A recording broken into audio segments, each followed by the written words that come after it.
Hello everyone. Today we will talk about mitochondria, which is known as factory of energy.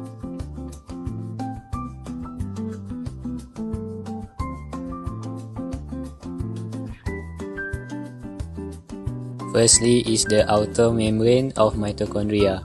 The outer membrane forms a smooth protective shell. It regulates entry and exit of molecules, acting as the gateway to the powerhouse. Secondly, the inner membrane and cristae of mitochondria. Crossing inside reveals the folded inner membrane. These folds, called cristae, stretch like ridges, dramatically increasing surface area. Along them, protein complexes line up the electron transport chain.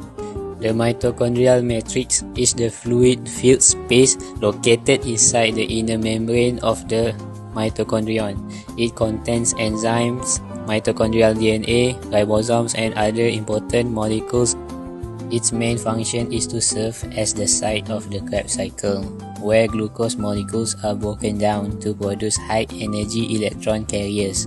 These carriers then supply electrons to the electron transport chain to generate ATP, the cell's energy currency. In short, mitochondria are the cell's powerhouse, producing ATP while also regulating metabolism, calcium, cell death, heat, and signaling.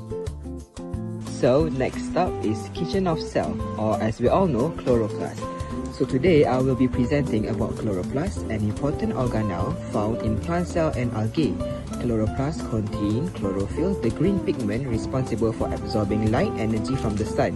Their main role is to carry out photosynthesis, a process that converts light energy into chemical energy. Double membrane. The chloroplast is surrounded by two membranes, an outer membrane and an inner membrane.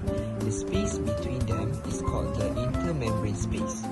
These membranes protect the chloroplast and regulate the movement of substance into and out of the organelle.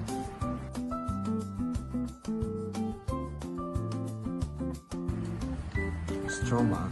Inside the inner membrane is a fluid-filled region called the stroma. The stroma contains enzymes involved in the Calvin cycle, which is the light-independent stage of photosynthesis. It also contains DNA and ribosome.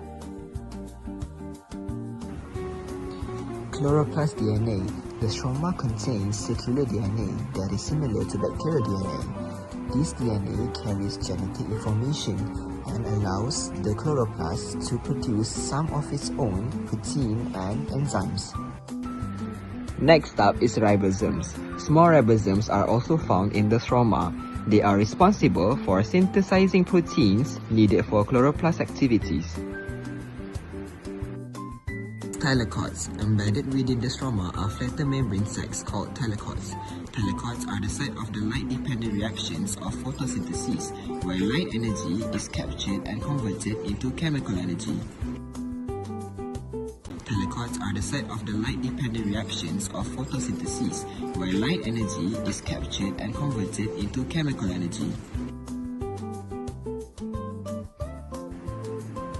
Grana. Stacks of thylakoids are known as grana. Grana increase the surface area available for light absorption, making photosynthesis more efficient.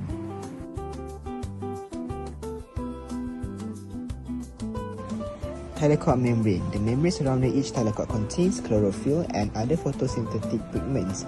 These pigments absorb sunlight and initiate the light-dependent reaction of photosynthesis. Thylakoid space. The fluid-filled space inside a thylakoid is called thylakoid space or lumen. It helps create the proton gradient needed for ATP production during photosynthesis.